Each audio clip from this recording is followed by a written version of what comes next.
No. Okay, we're live. Yeah, I'd like to call the meeting to order.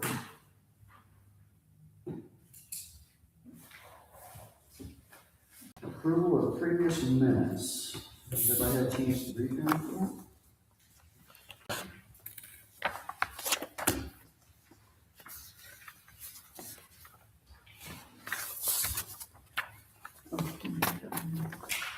Moving up around. And also, I noticed in the back there, you also had the summary of the investments. We need to approve the meetings. I mean, Yeah. to approve the meeting, or the Yeah, minutes that's of the first, meeting. yeah. And that's the 31st. Okay. Make a motion that we adopt the minutes. And a second, I second it. all those in favor say aye. Aye. Aye. Motion passed. Here's the signature copy.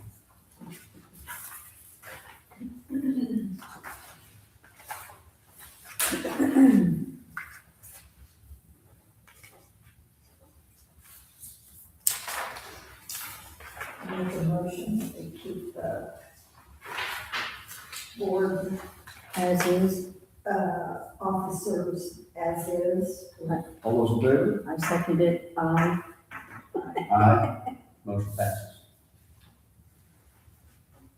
And I'll make a motion that we keep the board of finance officers as is.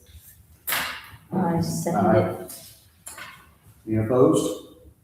That motion carries.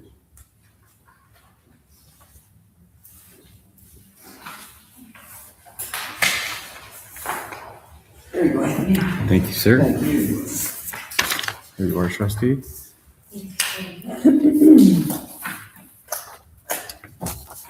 So we're at the investment summary.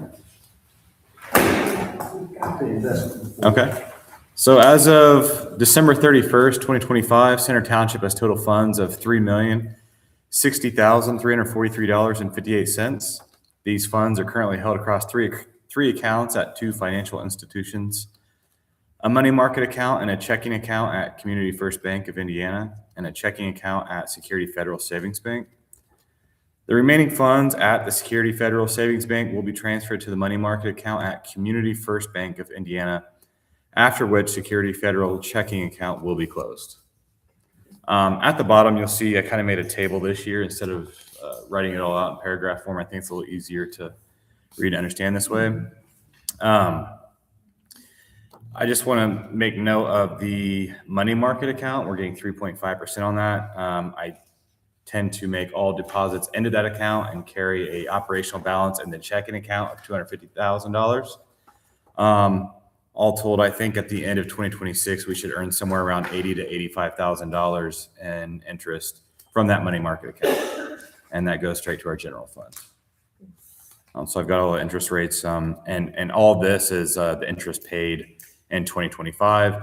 The money market, that's as of the first time we put money in was September 26th of 2025. So we've earned, nearly $18,000 in our money market in that short amount of time. No. That's really good. What portion of this, 3 million is obligated for the next 6 months on the budget? The 6 months of the budget, Yeah. I mean, I would say probably 1.4, right? That's what I was saying. We get our allotments in June and December, so. Yeah. Okay.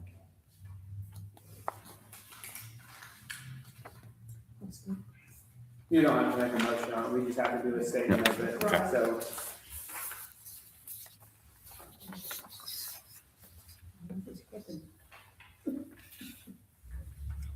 Do we have any new business? Not really any new business, obviously, we're in the legislative session, it reconvened this past Monday, even though it started in December. There is one bill out there so far for elimination. I'm not gonna call it a consolidation, it's an elimination bill, which target our township and 650 other townships in the state, leaving 350 townships left, I guess. I've kind of read into it. It just dropped last night. I think it's House Bill 1315. Is it 1315? 1315 or 1316. It is what it is. It's kind of, I think it's a horrible bill because there's going to be county and city options for township assistance, and then you'll have the two township offices on the south side of Kokomo still open because they have a fire department. Harrison. Yeah, Harrison and Taylor probably wouldn't be affected, but every 9 other townships, including Center, would be either part of the city or part of the county. Now, that to me, I don't think that's the best way to deliver services. I think consolidation is a good way to go, but that to me is elimination. Like, why keep some and not keep the rest of them? Like, I think there could be different, and there's already varying differences in delivery between townships, but I think there's gonna be some things they try to sort out in that bill that don't make sense right now. Like, the first part is, if you're under population 6,200, don't have fire, and your salaries and wages are over 200% of your assistance, then you would merge. So, in Howard, we have 2 townships with fire departments, so pretty sure the rest of them are under 6,200 in population. So I guess they could go to the town of Greentown if they're slightly incorporated, or they could go to the town of Rushville. If you're Clay, Howard, Irvin, some of those that are outlined, they'll just go to the county. So I think I think the way they did it was kind of messy to give options. It also says that the last thing the board would have to do by June of this year is decide whether it goes to the city or county. If you don't make a decision, it just goes to the county. They don't talk about fire protection and what the money that does. Like, if we got to go by a county, they don't map it out.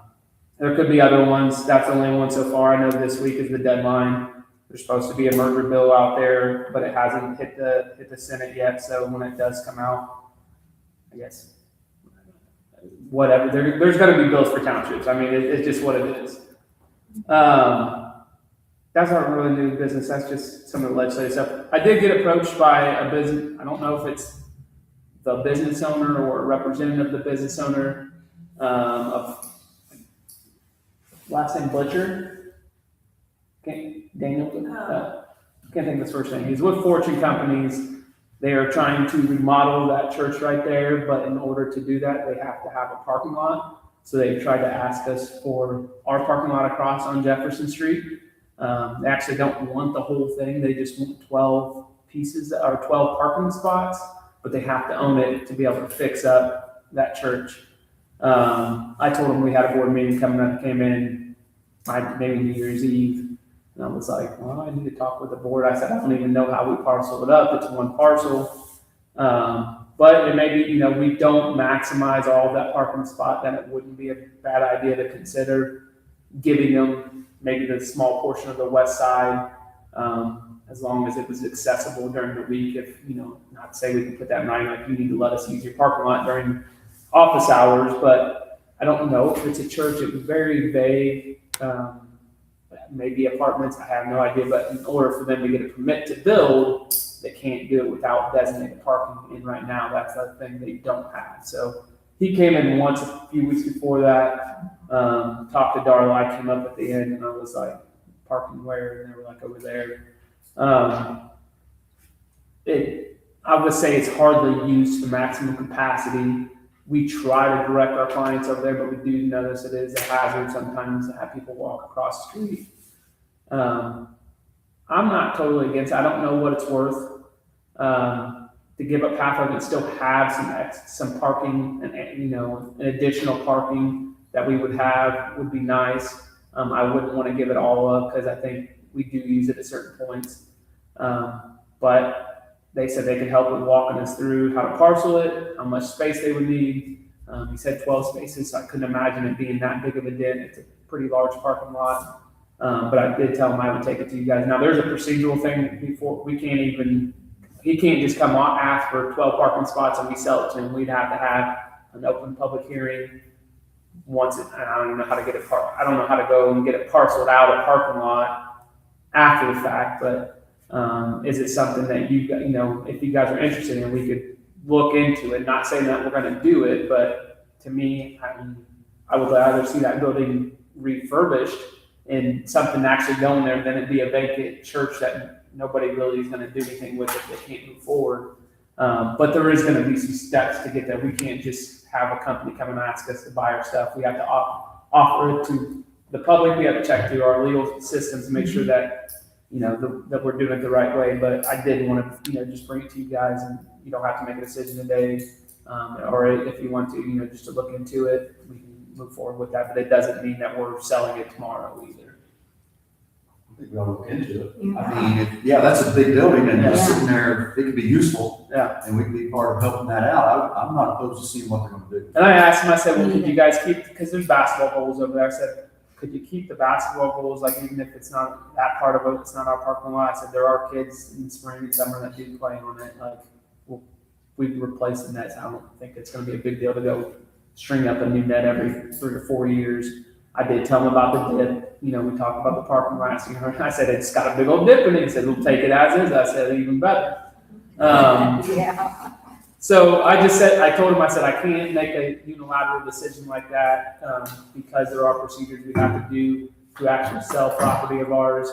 I said, I want to talk to the board before I give you any hope of confidence in moving forward. I'd say move forward and see what we've got because. Yeah, at least look.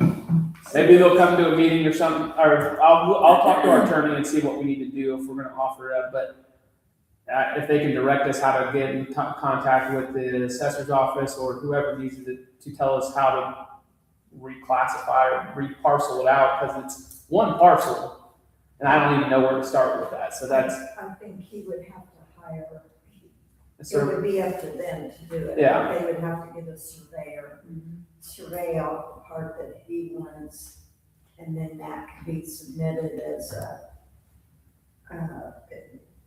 if we know exactly what he wants, and we get it surveyed, they get it surveyed. yeah, we're not. He said they'd take care of all that stuff. So. Then it's a process of going to the auditor, and they assign a different parcel, they divide it up, give it a different parcel number, and then we sell that parcel off. And that's where the tricky part is like they go through all that work, and then we have to, technically any government-owned land has to be at a market value one, and it has to be available for public inspection. Like, he can't be the only person that has the ability to buy it.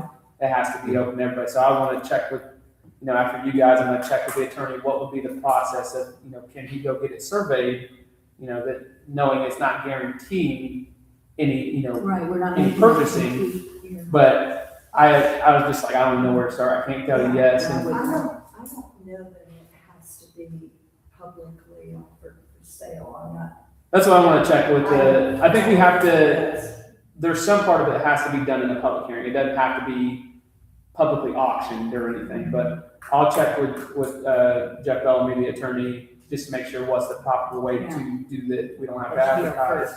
The legality. And then that way I can tell them, hey, it's going towards a path, but we got to make sure we cross all our T's on the compliance side of it. And then they would have to know that they would be taxed on it. Yeah. We're not. Yeah. That they would be. Yeah.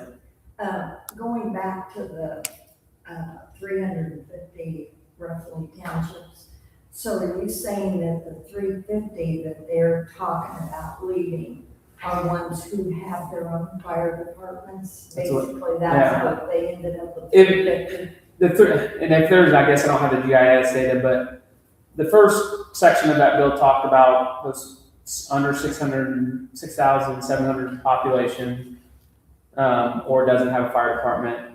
The trigger for the 200%, most of those rural ones are always going to be more salaries than there is assistance. If you look at our office, like in 2025, our salary versus our assistance is about 1-for-1.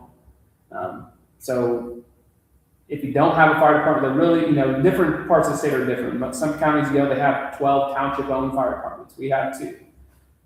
So it doesn't, Marion County's not touched. I think they got flaws in their system too, but they never touch. I don't know if it must be written in the Constitution where they can't touch it because it's UNIGO, whatever. But they're excluded from it. But pockets of it, the second part talks about municipalities well, most large townships are mostly incorporated. There's not gonna be, you're not gonna have a large population unless you're like, well, maybe down there, you're not, Hamilton County at one time probably was in that scenario. You're not gonna have too many city center, not center township, but those city center townships that most likely don't have fire departments. Unless you go to South Bend and they have a fire territory where you don't meet that criteria. So you're gonna have these small to medium-sized townships might be the only things left. Marion County and maybe a few other outliers where their township has had a fire department. Now they're, you know, McCordsville and Fortville, very tiny, was very tiny, not anymore. Guys, Fishers is all kind of trickling in that area. Growth is going to happen. I just think, I know we've talked about, and we don't have to go into detail about, yes, the county could deliver the services, but I worry about things like, there's not guarantees. If the city took over, who takes care of the cemetery? It's not inside the city of Kokomo. Who represents those people if it's city owned? Now, if it's county, you could say county councilor, county commissioner. But if it goes to the city, then those things have to be addressed. If it goes to the county, the parks, you got to do all these transfers. You're going to transfer the county over to the city to have the parks, you know, to give up Summers Park to the city. The payees, that's not written as we're allowed to do it by Indiana code. It's not required for Indiana townships to do it. That's 75 people that really don't have a place to go that I would worry. Like, I don't like when it's swooping and saying everybody just, you go, if we're going to pick 350 to stay, why can't some of them make the case? I get there's some inefficiencies. There's a lot of inefficiencies in township government, but to just say, well, based off of your population and based off of where you're located within the city, I think ours is very effective for what we do. There's not a lot of overlap with the city and the county. They do things like parks, yes, like the city does a park. They gave us their park too. Yeah, we do. But they're not doing assistance, and I don't think they really, like you said before, like you're gonna have to replicate this somehow.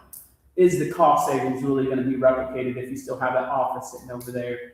And now you don't have anybody designated to really oversee that office. You just have a department, a detached department at that. I don't think they're gonna change Yeah. this setup. I think it's still gonna be somebody's, instead of elected, maybe even appointed. Yeah. And you're still gonna have the same thing. Now, they could do what they did with the, radio system, where they merged city-county responsibility. They could put township issues under that. Yeah. As you know, I think the radio system is still the 911 part. The It's dispatch, still yeah. city county. And they've managed to handle that, but I don't see what's going on here and the services and everything changing that much, if at all. I think the only thing that's really gonna happen, maybe not so much in other places because they have different setups, would be funding. Instead of you having us three tell you what we're gonna do with the budget, you would have the county council tell you. Yeah. Period. And I think that's really the only change you would see. So you'd have 9 people to deal with rather, well, if you include the commissioners. Yeah. Instead of 3. But this is a well-run office. Yeah. And it has been for decades. So I don't see anybody on the council wanting to change. Yeah, we'll how stir it's- this up. Right, right. Yeah, and I see. I know what you're saying, and I get it. But at the same time, I just don't like the inconsistencies it can make in a county. Like, why does Taylor get to stay on? And that gets very. It's not really important why Taylor does. They got a fire department, so it makes it more complicated. But there's still like they still have, the county would now be responsible for, what is it, 11, so 9 other townships they have to figure out, they'll carry that responsibility. Probably 30 to 40 cemeteries that they now have to take care of. Not that they can't, not saying they're not capable, but that's just like, you're just making these changes, like, does the county want to Yeah. add all these things to it? Like, and yes, you know, my office, I don't think they're gonna take the building and turn it into a highway department or something, or, you know, dispatch post or anything like that, but it's like, what does that look like in other parts of the state? Like, let's make it, the other bill that's gonna come out looks at merging and trying to keep townships, like, I don't want to merge with other townships, but I want to see more efficiencies in other townships. And I think some of them do agree as far as the trustees, like, I've been trying to meet with the county trustees, I don't want to say somewhat throughout the year to try to just talk, because some of them don't know some things, and Right. just to kind of share what's going on. And it's different from my office to theirs. It's, you know, more similarities between us and Taylor, but once you get out to the rural ones, they may have seen one guy the whole year, and, you know, like Rushville, he says, he's like, I don't do any of this, and it's like, well, it's different, so it makes inconsistencies in delivery. It may be a process. Yeah. They start with this idea, and then they see that didn't work very well, and then they come back the next year, and township government, under that being a separate, is eliminated, and the county is responsible for the whole. No. But, you know, they did that years ago, decades ago now, with judicial. They were gonna have districts, and they were gonna go back to the concept of somebody traveling around. And they thought They probably thought they could save money. I don't think they're gonna save money on this. Like, they mentioned that bill about the board and the trustee salary. It was like, well, like, in our case at least, yes, in a rural one, that is the operational off time. They don't have staff, they may have a part-time clerk, but our salaries in comparison to the actual direct assistants it's a very minuscule part of it. So it's like, I don't see that, like, I don't feel like, yeah, you could take all four of us out, and I don't think you're gonna really save the tax, like, the need's still gonna be there, and you have to have the staff capable. And the knowledge of what to do with it. they have to have staff. Yeah, They're not, I would be shocked if they think they can run this. They Yeah. can't do it. That's Big not, part of it. yeah. it's not. so that one is, you know, it's obviously just came out, it came out last night, so it's got a long ways to What go. were they talking about in the bill elimination wise? Were they saying it would be, the boards would be eliminated? They just said the township would be dissolved by the December 31st, 2027. So whoever are the elected officials get to hang out for a year. Exactly.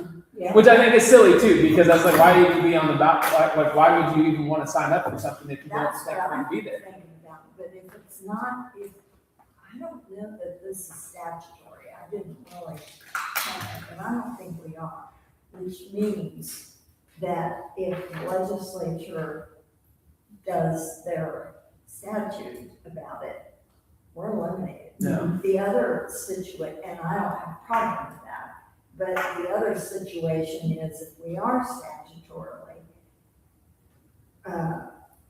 in our constitution, then that means if we're elected, they have to pay us out through our term, which is, so I don't think we are set, because look at the cost across the state. You know, if they were gonna do that, if we were statutorily and we get elected to a 4-year term, they may as well make the termination at the end of that term, because all across the state, this year, they're being elected. It's not like it's staggered like it is in some other offices. If they, would be smart to keep on, everybody on to the end of that term to help make the transitions. Yeah, Yeah. but they're probably. They'll probably. And then, I mean, this bill will get cut up, they'll add amendments to it, somebody may say, well, why don't have people run for offices that they can't even Yeah, fulfill their term, like they may say 2030 or whatever the next election cycle is. That's why I think it's not. So, I mean, it's got a long ways to go, and it's a short session, so it's like, a lot of times these things, What did you, could you get any gauge for how much their, support there was for that yet, or no? no, I haven't, I just seen it pop on there, and the gal that wrote it came to the ITA conference in the fall, and And she said that about municipalities, and I caught her and took her aside, and I said, what do you mean by that? Because I heard that before because they had one a couple years ago where it was gonna just take the municipal townships, nobody else was gonna get affected. It was about 92 to 100 townships, mostly your city townships, excluding Marion County. And they said they were gonna take them out, but it never got heard, or maybe it got to committee. And I could tell that that's where she came to a fire conference they had in November in Westfield, and she kind of said the same thing. So I knew something has been said to her about it, or, it wasn't an original idea. Where's And- she from? Noblesville, which most of all of the Hamilton County townships, but like 2 would be gone as well. So I don't know. I mean, it's in the House, so the House are they don't like townships. You can only watch what happens and see all the mess. I mean, it's always funny just to see all the different things they put on the bills that go out, and half of them, or more than half, don't even make it anywhere. So Yeah. then they got to get to the Senate. Senate's a little bit more with Jim And up it's there. a short session. It's a short session, so it's like, how long can you drag things out? They want to be out by February. Last year's session was extra. They went all the way to May because the Senate bill won. You don't know. So hopefully they just listen to the testimony and they make decisions that, I know not all decisions the Senate bill won. They had to get something in, and let's see what happens. And Well, I really do not think any of you that work in the office have to worry. I really don't. I mean, I know that probably sounds like, well, it's easy to say, but there's so much that this office does. That They don't have the council or the city, either one, would testify to that and not want to mess with it, because you're dealing with a lot of people that need help.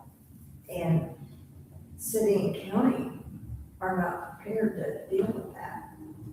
So, It's like you take away a whole layer of government. exactly. And this reminds me back about 16 years ago, they was pushing that Unigov. And at that point, they were talking the county taking this over. yeah, So I think we're back to, I think we need county. To be honest with you, I think we need county.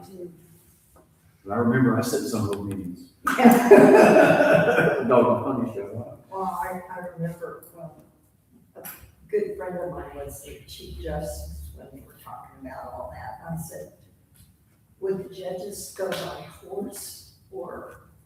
He said, shut up. But, the last time they were doing circuit. So, Yeah. anyway, I'll keep an eye on it, Bill. Yeah. Any old business?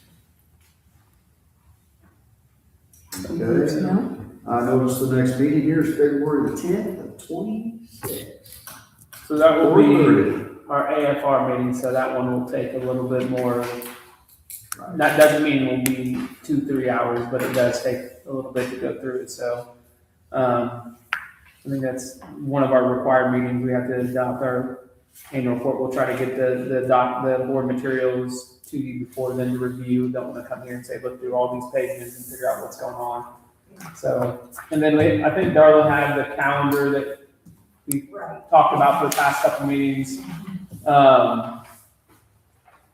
Other than the black ones, if something comes up and I have a trustee from Urban Township called and 2 of his board members couldn't make it.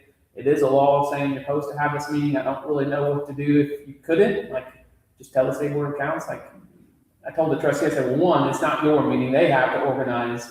I said, 2, but what can you do if you can't you have 1 board member, you can't elect, there's no quorum. So, if there's for some reason one of these on here, especially after today, this is the only one that has to be done on this day. If something would happen and 2 of you couldn't be here, we can reschedule. We don't have to advertise we have to advertise in a report, but we don't have to advertise the meeting. So we don't have to have a 48-hour in the paper notice or 10-day notice. We just have to have it posted for 48 hours at, I think, the library and our office doors and online. But if there's something that comes up, we can always shift some of these meetings around. Especially if something is more pressing and we have to address, we don't have on here, if we do end up selling this and we have to have a public hearing for that. Yeah. We may fit it into something else. So, That's all I got on that, and that's all I got. Okay, anything else? No. I make a motion to adjourn this meeting. A second. All in favor, say aye. Aye. Adjourn.